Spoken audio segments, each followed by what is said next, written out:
This project represents more than just completing another demolition project.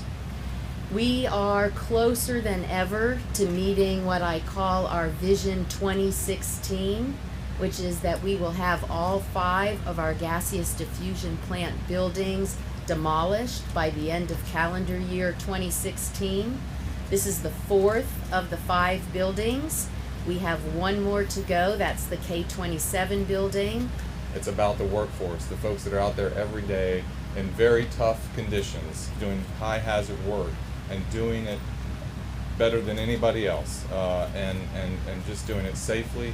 And so we can have events like this today. So I'm so proud of the workforce, and I feel so lucky that we have this workforce in Oak Ridge working on this very important mission for us as we move forward. We are doing here together as a partnership what other sites dream about doing, other places in the world dream about doing. And so Vision 2016 is real.